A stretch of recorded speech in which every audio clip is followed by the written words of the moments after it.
இந்த சங்கீதத்தை நாம் சொல்லுவோம். இதில் இருக்கிற ஒரு ரகசியம் என்னவென்று சொன்னால், தேவ தூதர்களை கொண்டு கடவுள் நம்மை பாதுகாக்கிறார். நிறைய பேர் சொல்லுவாங்க, நம்ம பிரேயர் பண்ணும்போது ஆண்டவர் பக்கத்துல இருந்து கேட்கிறார். அது உண்மைதான். அதே போல ஒரு மனிதன் அழகாய் தூங்கி கொண்டிருந்தான். அவன் பிரயாண களைப்பினாலே தூங்கி கொண்டிருக்கிறான். அவனுக்கு ஒரு அழகான கனவு வருகிறது. என்ன கனவுனா, தூக்கத்துல ஒரு கனவுங்க. கிடைச்ச கல்லை எடுத்து தலைக்கு வச்சு தூங்குறாரு. அங்க என்ன நடக்குதுன்னா, தேவ தூதர்கள் வானத்திலே ஏறுகிறவர்களாகவும் இறங்குகிறவர்களாகவும் இருக்கிறதை பார்க்கிறான். அப்போ உடனே என்ன பண்றான், அந்த மனுஷன் சொல்றான், என்ன தெரியுமா சொல்றான், இது வானத்தினுடைய வாசல். அப்போ வானத்திலே ஏறுகிறதையும் இறங்குறதையும் தேவ தூதர்கள் போறதையும் வரதையும் பார்த்துட்டு, இது சாதாரண இடம் இல்லப்பா, இது வானத்தினுடைய வாசல் என்று சொல்லுகிறான். பிரியமானவர்களே, தேவ தூதர்களை பத்தி நிறைய சந்தேகம் நமக்கு இருக்குது. நிறைய நம்ம கொஞ்சம் தெரிஞ்சும் வச்சிருக்கிறோம். உங்களோடு நான் சில காரியங்களை பகிர்ந்து கொள்ள விரும்புகிறேன். ஒரு புஸ்தகம் படிச்சுன்னுக்கிறேங்க ரொம்ப நாளா. இந்த புஸ்தகம் வந்து நீங்களாம் கூட படிச்சிருப்பீங்கன்னு நினைக்கிறேன். பில்லி கிரகாம் அவர் எழுதிய ஒரு புஸ்தகம், தேவ தூதர்களை பற்றிய புஸ்தகம். ஸோ அதிலே இருந்து நான் கண்டெடுத்த சில முத்துக்களை உங்களோடு பகிர்ந்து கொள்ள விரும்புகிறேன். தேவ தூதர்கள் நம்முடைய பாதுகாவலர்கள், அது 100% உண்மை. ஒரு நாள் வந்து எலிசபெத் ராணி அவங்க என்ன பண்றாங்கன்னா, ட்ரெயின்ல டிராவல் பண்ணி போய் கொண்டு இருக்கிறார்களாம். இருட்டுல நிறைய தூரத்தை கடந்து போய் கொண்டு இருக்கிறார்கள். அந்த ட்ரெயின் ரொம்ப அமைதியா நிதர்சனமான அந்த இரவில போய் கொண்டிருக்கிறது. அந்த போய் கொண்டிருக்கிற ட்ரெயின், அந்த ரயிலினுடைய முன்னாடி இருக்கிற அந்த லைட் வந்து அந்த இருட்டையே கிழித்து கொண்டு செல்லக்கூடிய ஒரு மின்னலை போன்ற ஒரு லைட் அதுல இருக்குதுங்க. அப்போ அது வந்து பிரகாசமா எரிகிறது. அந்த வெளிச்சத்திலே அந்த ரயில் போய் கொண்டிருக்கிறது. உள்ளே அந்த நாட்டினுடைய மகாராணி எலிசபெத் இருக்கிறார். அப்போ அந்த டிரைவ் பண்ற என்ஜின் டிரைவருக்கு வந்து முன்னாடி வந்து ஒரு வித்தியாசமான ஒரு நிழல் தெரிகிறது. என்ன அது வித்தியாசமா ஒரு 2 இறக்கைகளை கொண்ட ஒரு வித்தியாசமான உருவம் தெரியுது. ஒரு குகையை நெருங்குகின்ற பொழுது அந்த குகையினுடைய வாயிலுக்கு முன்பதா இந்த விஷயம் தெரியுதுங்க. அப்ப என்ன பண்றாரு, இது வித்தியாசமான வெளிச்சமா இருக்குது, நம்ம லைட் சரியா இல்ல, அப்ப யாரோ எதிர்க்க நிக்கிறாங்க அப்படின்னு சொல்லிட்டு என்ன பண்றாருன்னா, அந்த ட்ரெயினை வந்து அந்த என்ஜின் டிரைவர் வந்து ஸ்டாப் பண்ணிடுறாரு. ஸ்டாப் பண்ணிட்டு அந்த காட்டுல நிறுத்திடுறாங்க. நிறுத்திட்டு என்ன பண்றது, யார் நிறுத்தினது, யார் அந்த உருவம் என்று தெரியல. உடனே என்ன பண்றாங்கன்னா, சிலர் வந்து அந்த பாதுகாவலர்கள் கொஞ்சம் தூரமா நடந்து போய் முன்னாடி போய் பார்க்கலாம், அங்க சுத்தி முத்தியும் தேடுறாங்க, யாரும் இல்ல. கொஞ்சம் தூரம் நடந்து போய் பார்த்தாக்கா அந்த ரயில்வே ட்ராக் வந்து உடைஞ்சிருக்குது. அங்க இருக்கிற ஒரு பெரிய அந்த நீரோடை, பெரிய ஆறு மாதிரி இருக்கிற சிற்றாறு, அங்க இருக்கிற பிரிட்ஜ் வந்து உடைஞ்சிச்சு.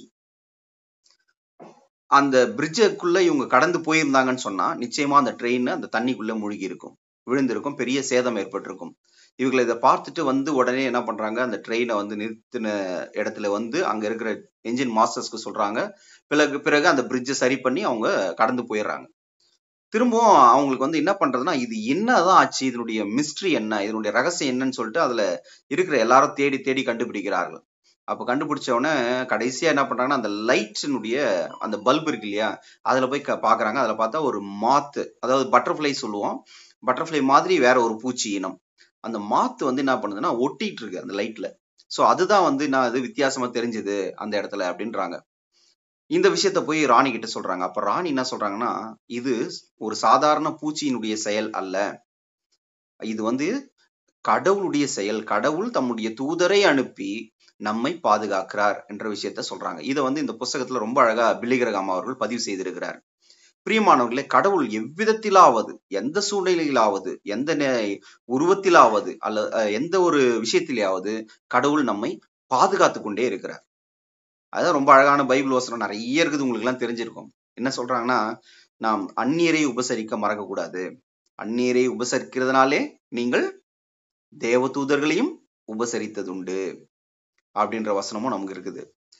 தேவ தூதர்கள் இவங்க என்ன பண்றாங்கன்னா, மெசஞ்சர்ஸ் ஃப்ரம் காட், கடவுள்கிட்ட இருந்து செய்தியை கொண்டு வருகிறவர்கள். நம்மளுக்கு எல்லாம் தெரியும், செய்தியை கொண்டு வராங்க யாரு, சகரியாவுக்கு கொண்டு வராங்க, அப்புறம் வந்து மரியாளுக்கு கொண்டு வராங்க. அதுக்கப்புறம் நிறைய இடங்களிலே பாத்தீங்கன்னா தேவ தூதர்கள் செய்தியை கொண்டு வருகிறவர்கள். நம்மளுக்கு தெரியும், அவர் பேர்லாம் கூட நம்மளுக்கு தெரியும், கேப்ரியல். சின்ன குழந்தைகளை கேட்டா கூட ரொம்ப அழகா சொல்லிடுவாங்க, கேப்ரியல் என்கின்ற தூதர். அப்போ மிகாவேலை பத்தி தெரியும் நமக்கு, நிறைய நிறைய தூதர்கள் இருக்கிறார்கள், அவர்களுக்கென்று பெயர்கள் இருக்கிறது, அவருக்கென்று நிறைய விஷயங்கள் இருக்குது. சரி, தேவ தூதர்களை நாம பார்க்க முடியுமா அப்படின்ற ஒரு விஷயம் இருக்குதுங்க. தேவ தூதர் பைபிள்ல ரொம்ப அழகா சொல்லப்பட்டிருக்கிறது. மனிதனை கடவுள் உருவாக்கி தேவ தூதரிலும் சற்று சிறியவனாக்கினார். அப்ப யோசிச்சு பாருங்க, தேவ தூதரிலும் சற்று சிறியவனாக்கினார். அவங்க வந்து நம்மளுக்கு பார்க்கணும், நம்ம வந்து அவங்கள கண்டிப்பா பார்த்துதான் நம்ம நம்பணும் அப்படின்ற விஷயம் எல்லாம் கிடையாது. ஆண்டவருக்கு சித்தமானால் கடவுள் என்ன சொல்றாரோ அதை தான் அவங்க செய்வாங்க. ஆண்டவர் எதை சொல்லுகிறாரோ அதை மட்டும்தான் அவங்க செய்வாங்க. அவங்க வந்து நம்ம முன்னாடி நின்று சொல்லணும், அல்லது பின்னாடி நின்று சொல்லணும், இல்ல நம்மளுக்கு அப்படின்றதெல்லாம் இல்ல. ஆண்டவர் அவங்களுக்கு முன்னாடி போய் அவங்களுக்கு காட்சி அளித்து சொல்லுன்னு சொன்னா காட்சி கொடுத்து சொல்லுவாங்க. இல்லை என்று சொன்னால் பல்வேறு விதங்களிலே நம்மோடு இன்டராக்ட் பண்ணுகிறவர்களாக, செய்தியை கொடுக்கிறவர்களாக, நம்மோடு பேசுகிறவர்களாக, மெல்லிய குரலில் நம்மோடு பேசுகிறவர்களாக இருக்கிறார்கள். அப்போ தேவதூதர்களை பார்க்கவே முடியாதா? பார்க்க முடியும். பைபிள்ல சொல்லப்பட்டிருக்குது. தானியேல் நமக்கு ரொம்ப அழகா சொல்றாரு. ஆண்டவர் தன்னுடைய தூதரை அனுப்பி சிங்கங்களின் வாயை கட்டி போட்டார் அப்படின்னு சொல்றார். மரியாளுக்கு நேரடியா தேவதூதன் காட்சி கொடுக்கிறார். தன்னுடைய தூதனை அனுப்பி காப்பாத்துறாருங்க. தன்னுடைய தூதனை அனுப்பி செய்தியை கொடுக்கிறாரு. இந்த காலகட்டத்திலே பரிசுத்த யோவான் நற்செய்தி நூல்ல 16ஆம் அதிகாரம் 7வது வசனத்தை நீங்க குறிச்சு வச்சுங்க. நான் போகிறேன், போய் வேறொருவரை அனுப்புகிறேன் என்று ஏசாமி சொல்றார். அப்ப யாருன்னா, வேறொரு தேற்றரவாளனை அனுப்புகிறேன். அப்ப ஹோலி ஸ்பிரிட்ட, தூய ஆவியானவரை நமக்கு அனுப்புகிறார். இப்ப தூய ஆவியானவர் ஆண்டவருடைய தூதர்களோடு இணைந்து நம்மை வழி நடத்துகிறார். அநேக தருணங்களில் இப்போ வந்து இவங்க பிரின்சிபல் மேடம் பிரேயர் பண்ணும்போது கூட அந்த வார்த்தையை நிறைய நேரங்களில் அவங்க அதை பயன்படுத்துகிறதை நான் பார்த்திருக்கிறேன். ஹோலி ஸ்பிரிட் என்கின்ற வார்த்தையை அவருடைய ஜெபங்களிலேயும் இருக்கட்டும், நிறைய அவருடைய வார்த்தைகளை நான் பார்த்திருக்கிறேன். ஏனென்று சொன்னால், தூய ஆவியானவர் தான் நம்மை இந்த காலங்களிலே வழி நடத்துகிறார். தூய ஆவியானவர் நம்மோடு இருக்கிறார். தூய ஆவியானவர் நம்மோடு இடைப்படுகிறார். அப்ப தூய ஆவியானவர் நம்மை இயக்குகிறார். அப்ப தேவதூதர்கள் வந்து கல்யாணம் பண்ணிக்கிறாங்களா அப்படின்ற ஒரு கேள்வி இருக்கும். அப்போ வந்து ஏசாமி கிட்ட போறாங்க. ஒரு குரூப் போய் என்ன சொல்றாங்கன்னா, ஐயா, ஒரு ஐயாவுக்கு வந்து ஒரு மனைவி இருந்தாங்க, அவர் இறந்துட்டாரு. உடனே என்ன பண்றாங்க, அந்த அம்மாவை அவனுடைய சகோதரன் கல்யாணம் பண்றான். அவரும் இறந்துட்டாரு, அவனுடைய சகோதரன் கல்யாணம் பண்றான். இப்படியே வந்து ஒரு 5 பேர் பண்றாங்க. ஐயா இறந்துட்டாங்க. பரலோகத்துக்கு போன பிறகு அந்த பெண் யாருக்கு துணைவியாய் இருப்பார் அப்படின்ற ஒரு கேள்வியை வைக்கிறாங்க. அப்ப ஏசாமி ஒரு ரகசியத்தை சொல்றாரு. என்னன்னா, அங்கே கொள்வினையும் இல்லை, கொடுப்பினையும் இல்லை. அங்கே அனைவரும் தேவ தூதர்களைப் போல் இருப்பார்கள். சகோதர சகோதரிகளாக, அதாவது தேவ தூதர்களைப் போல அவர்கள் இருப்பார்கள் என்கின்ற வார்த்தையை சொல்கிறார். அப்ப தேவ தூதர்கள் அவர்கள் கடவுளுக்காக, கடவுளாலே படைக்கப்பட்டவர்கள். ஆண்டவருடைய செயலை செய்யறது அவங்களுடைய வாழ்க்கையின் நோக்கம், வேற எந்த நோக்கமும் இல்லை. அப்ப ஆண்டவர் வந்து பாதுகாக்கிற வேலையை ஒருத்தர் கொடுத்தாருன்னா அந்த வேலையை அவங்க செய்யறாங்க. வழி நடத்துற வேலையை கொடுத்தாருன்னா அதை செய்யறாங்க.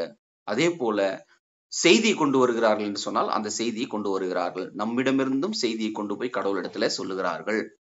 பிரியமானவர்களே, அது மட்டும் இல்ல, எபிரேயர் 1ஆம் அதிகாரம் 7வது வசனத்துல அவங்க எப்படிதாங்க இருப்பாங்க? அவங்க எப்படி வேணா இருப்பாங்க.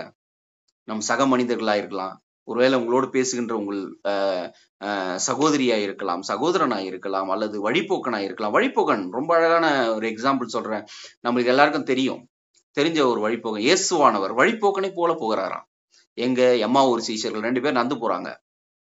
அந்த 2 பேர் நடந்து போகும்போது வழிபோக்கனை போல அவர்களிடத்திலே கடவுள் தன்னை அடையாளப்படுத்துகிறார். ஏசாமி அடையாளப்படுத்துறார். நிறைய நேரங்களிலே அநேக மிஷினரியுடைய வாழ்க்கையில, அதே போல சாது சுந்தர் சிங்களுடைய வாழ்க்கையில, அநேக மாடர்ன் டேஸ்ல இருக்கிற நிறைய விசுவாசிகளுடைய வாழ்க்கையில தூதர்கள் ஒரு வழிபோக்கர்களைப் போல, அறியாதவர்களைப் போல, அந்நியர்களைப் போல, சாதாரண மனிதர்களைப் போல காட்சியளித்து இருக்கிறார்கள். இவங்க ஒருத்தர் வந்தாருங்க, ஹெல்ப் பண்ணாருங்க, திடீர்னு பார்த்தா காணுங்க, அவர் யாருன்னே தெரியல, எனக்கு ஹெல்ப் பண்ணாரு அப்படின்றா. நான் கூட வந்து டிராவல்ல பைக்ல போகும்போது விழும்போது எனக்கு கடவுளுடைய தூதர்களை போலவே அந்த நேரத்துல என்ன பண்ணாங்க, யாரோ 2 பேர் வந்து என்னை பிடிச்சி தூக்கி ஒரு ஓரமா நிக்க வச்சுட்டு அவங்க கிராஸ் பண்ணி போயிட்டாங்க. மனிதர்கள் மூலமாக கடவுள் உதவி செய்கிறார், சக மனிதர்கள் மூலமாக. அப்ப தேவ தூதர்கள் தான் அவர்களை என்ன பண்றாங்க, வழி நடத்துகிறவர்களாய் இருக்கிறார்கள். அது மட்டும் இல்ல, அவர்கள் எப்படிதாங்க இருப்பாங்க, எப்படி வேணா இருப்பாங்க. ரொம்ப அழகான ஒரு வசனத்தை நான் உங்களுக்கு சொல்றேன். எபிரேயர் 1ஆம் அதிகாரம் 7வது வசனங்க, ரொம்ப அழகான வசனம். தன் தூதரை காற்றுகளாகவும் தீ பிழம்புகளாகவும் கடவுள் ஏற்படுத்துகிறார். அவங்க அப்ப யோசிச்சு பாருங்க, சாதாரண ஒரு சின்ன விஷயமா இருந்தாலும், அவர் மிகப்பெரிய விஷயமா இருந்தாலும், அவர்கள் கடவுள் தம்முடைய பிள்ளைகளை தன் தூதர்களை கொண்டு பாதுகாக்கிறார். அதுதான் கான்செப்ட், வேற ஒண்ணுமே இல்ல. அவரை நம்பியிருக்கிற பிள்ளைகளை கடவுள் தன் தூதர் துணை கொண்டு பாதுகாக்கிறார். அப்போ நம்ம என்ன செய்து கொண்டிருந்தாலும், நம்ம என்ன செயல்கள் செய்து கொண்டிருந்தாலும், நாம் எப்படி பிரயாணப்பட்டு கொண்டிருந்தாலும், ரொம்ப அழகான சங்கீதம் இருக்குது. நான் மரண இருளின் பள்ளத்தாக்கிலே நடந்தாலும் என்ன பண்ண மாட்டேன், எதுக்கும் பயம் இல்ல. ஏனென்று சொன்னால் சர்வ உலகங்களையும் படைத்த கடவுள் என்னோடு இருக்கிறார். அப்ப அந்த விசுவாசம் நமக்கு இருக்குது. சரி, அப்ப தேவ தூதர்களை நாம் வணங்கலாமா? இல்ல, வணங்கக்கூடாது. அவர்கள் படைக்கப்பட்டவர்கள், ஆண்டவராலே படைக்கப்பட்டவர்கள். நாமெல்லாம் ஆண்டவருடைய பிள்ளைகள், அவர்களும் ஆண்டவராலே படைக்கப்பட்டவர்கள். அப்ப நாம் கிரியேஷன்ஸை வணங்கக்கூடாது, கிரியேட்டரை தான் வணங்க வேண்டும். அப்போ படைத்த கடவுளை தான் வணங்க வேண்டும். யாருங்க? நம்முடைய ஆண்டவராகிய இயேசு கிறிஸ்து. இயேசு கிறிஸ்து படைப்புல இருந்தாரா? இருந்தாரு. ஆதியிலே வார்த்தை இருந்தது, அந்த வார்த்தை கடவுளோடு இருந்தது, அந்த வார்த்தை என்னாச்சுங்க, கடவுள் அதாவது மாம்ச அவதாரம் எடுத்து மனித வடிவிலே நம்மத்திலே வாசம் பண்ணினார். அவர் மூலமாய் எல்லாம் உண்டானது, அவரை அல்லாமல் வேற எதுவும் உண்டாகல. எங்க? யோவான் 1ஆம் அதிகாரத்துல இயேசுவை அறிமுகப்படுத்துகிற அந்த ஆசிரியர் ரொம்ப அழகா சொல்றாரு. என்ன சொல்றாரு? வார்த்தையாய் கடவுள் இருக்கிறார். அப்ப கடவுள் ஆதியிலே, இயேசுவானவர் படைப்பிலேயும் இருக்கிறார் என்பதை இந்த வசனம் நமக்கு ரொம்ப அழகா சொல்லப்பட்டிருக்கிறது. பிரியமானவர்களே, இங்க சங்கீதம் 91க்கு வருவோம். உன் கால்கள் இடராதபடி, உன்னை காக்கும்படி உனக்காக தம்முடைய தூதர்களுக்கு கட்டளையிடுவார். So you are very very special. நீங்கள் நினைக்கலாம், இந்த உலகத்தின் பார்வையிலே சாதாரண மனிதர்களாய் இருக்கலாம், இந்த உலகத்தின் பார்வையிலே நீங்கள் எளியவர்களாய் இருக்கலாம், இந்த உலகத்தின் பார்வையிலே உதாசீனப்படுத்தப்படுகிறவர்களாய் இருக்கலாம், இந்த உலகத்தின் பார்வையிலே நசுக்கப்படுகிறவர்களாய் இருக்கலாம், வெறுத்து ஒதுக்கப்படுகிறவர்களாய் இருக்கலாம். நீங்கள் யாராய் இருந்தாலும் நீங்களும் நானும் ஆண்டவருடைய பிள்ளைகள். அப்ப உங்கள் கால்கள் இடராதபடி தம்முடைய தூதர்களை கொண்டு அவர் பாதுகாக்கிறார் என்று சொன்னால், யூ ஆர் சோ ஸ்பெஷல். நீங்கள் மிகவும் விசேஷமானவர்கள். அதை ஒரு நாளும் ஒருபோதும் மறந்து விடாதிருங்கள். அப்ப இந்த விசுவாச வார்த்தைகள், இந்த பாதுகாக்கின்ற சங்கீதம் நமக்கு என்ன கொடுக்கிறது என்று சொன்னால், நமக்கு ஒரு மாபெரும் நம்பிக்கை இருக்கு. நீங்கள் கண்டு விசுவாசிக்கிறவனை விட காணாமல் விசுவாசிக்கிறவன் பாக்கியவான்கள் என்று ஆண்டவர் சொல்லுகிறார். அப்ப நம்முடைய விசுவாசம் என்னன்னா, ஏசாமி என் கூட இருக்கிறாருங்க, ஏசாமி நான் போகும்போது என் கூட வராரு, நான் உறங்கும் போது என்னோடு பாதுகாக்கிறார், எந்த சூழ்நிலையிலும் இயேசுவானவர் எங்களோடு இருக்கிறார் என்கின்ற மாபெரும் நம்பிக்கை நமக்கு இருக்கிறது. அப்ப அநேக தரங்களிலே அநேக ஆபத்துகள் வருவதற்கு முன்பதாகவே நாம் அறியாமலேயே, நமக்கு தெரியாமலேயே அநேக தரங்களில் ஆண்டவர் நம்மை பாதுகாத்து கொண்டே இருக்கிறார். ஒரு நாளும் நீங்க யோசிக்காதீங்க, நான் தனியாய் விடப்பட்டிருக்கிறேன், ஒரு நாளும் ஆண்டவர் எனக்கு எதுவுமே செய்யலன்னு நீங்க யோசிக்காதீங்க. அப்ப தகப்பன் தன் பிள்ளையை பாதுகாக்கிறது போல ரொம்ப அழகான கதை இருக்கிறது. நமக்கு எல்லாருக்கும் தெரியும், ஃபுட் பிரின்ஸ் என்கின்ற ஒரு கதை. ஒரு தகப்பனும் ஒரு மகனும் ஒரு கடற்கரை ஓரத்தில் நடந்து போய் கொண்டிருக்கிறார்கள். நடந்து போய்கொண்டே இருக்கிறார்கள். கடற்கரை ஓரத்தில் நடக்கும்போது தெரியும், 2 பேருடைய கால் தடமும் பதிகிறது. கொஞ்ச தூரம் எல்லாத்தையும் டிராவல் பண்ணிட்டு வந்த பிறகு அந்த மகன் திரும்பி பார்க்கிறான். என்னன்னு, மேடு பள்ளங்கள், சேறு சகதிகள் இருக்கிறது, எல்லாவற்றையும் உற்று பார்க்கிறான். அப்ப அந்த மகன் தன் தகப்பனை பாட்டு கேட்கப்பா, என் கூடவே இருந்தியப்பா, சேறு இருக்கிற இடத்துல, கற்கள் இருக்கிற இடத்துல, முற்கள் இருக்கிற இடத்துல ஒரே ஒரு கால் தடம் தானே இருக்கிறது, அப்ப அந்த இடத்துல எல்லாம் என்னை விட்டுட்டு போயிட்டியா அப்படின்னு கேக்குறான். அப்போ அந்த தகப்பன் சொல்றாரு, அன்பான மகனே, நன்றாய் உற்றுப்பார், அந்த சேரிலேயும் சகதியிலேயும் முற்களிலேயும் கற்களிலேயும் இருப்பது அந்த ஒரு மனிதனுடைய கால் தடம், அது உன்னுடைய கால் தடம் அல்ல, அது என்னுடைய கால் தடம். நான் உன்னை ஏந்துவேன், சுமப்பேன், உன்னை தப்புவிப்பேன் என்று சொன்ன அந்த வார்த்தைகளை நான் நிறைவேற்றி இருக்கிறேன் என்று சொல்லுகிறார். பிரியமானவர்களே, ஆண்டவர் நம்மை பாதுகாக்கிறவராக இருக்கிறாங்க. அப்ப யோசிச்சு பாருங்க, உங்களுடைய இக்கட்டான சூழ்நிலைகளில் நீங்கள் தனியா இல்லை, உங்களுடைய கஷ்டமான நேரங்களில் நீங்கள் தனியா இல்லை, நீங்கள் மனிதர்களால் வெறுக்கப்படுகிற நேரங்களில் நீங்கள் தனியா இல்லை. ஆண்டவர் தம்முடைய தூதர்களை கொண்டு உங்களை காப்பாற்றுகிறார். நாம பார்த்தாலும் பார்க்காவிட்டாலும், நாம் அறிந்தாலும் அறியாவிட்டாலும், நாம் உணர்ந்தாலும் உணராவிட்டாலும், கர்த்தருடைய தூதர்கள் நம்மை பாதுகாத்து கொண்டே இருக்கிறார்கள். நமக்கு எதிராய் எழும்புகிற ஆயுதங்களிலிருந்து, நமக்கு எதிராய் எழும்புகிற வன்கண்களில் இருந்து, நமக்கு எதிராய் எழும்புகிற பொய் நாவுகளில் இருந்து, நமக்கு எதிராய் வீசப்படுகிற வலைகளில் இருந்து, நமக்கு எதிராய் செயல்படுகிற எல்லா இக்கட்டின் சூழ்நிலைகளில் இருந்து தேவனுடைய தூதர்கள் நம்மை பாதுகாத்து கொண்டே இருக்கிறார்கள். அப்ப பாதுகாக்கின்ற தூதர்கள் தீயாய், காற்றாய், சக மனிதர்களாய், நாம் காண முடியாத வடிவிலே அல்லது நாம் பார்க்கின்ற வடிவிலே, அநேக தரங்களிலே, நாம் யூகிக்க முடியாத நிலைகளிலே நம்மோடு நம்மை பாதுகாக்கிறவர்களாய் இருக்கிறார்கள். அப்ப நாம் விசுவாசிப்போம். Angeles protect us. அப்போ தேவ தூதர்கள் நம்மை பாதுகாக்கிறார்கள். யாருக்காக? ஆண்டவருக்காக. ஏன்? நாம் எல்லாரும் ஆண்டவருடைய பிள்ளைகள். அப்ப ஆண்டவர் சொல்றாரு, உன்னை தொடுகிறவன் என் கண்மணியை தொடுகிறான். அப்ப நம்ம எவ்வளவு ஸ்பெஷலுங்க பிரியமானவர்களே. You are very special. உங்களை நான் ஆசீர்வதிக்கிறேன். கர்த்தர் உங்களை ஆசீர்வதிப்பாராக. இந்த செய்தியை கர்த்ததாமே ஆசீர்வதித்து நம்முடைய வாழ்வுக்கு பிரயோஜனமுள்ள வார்த்தைகளாய் மாற்றித் தர வேண்டுமாய் என்னுடைய ஜெபங்களை நான் ஏறெடுக்கிறேன்.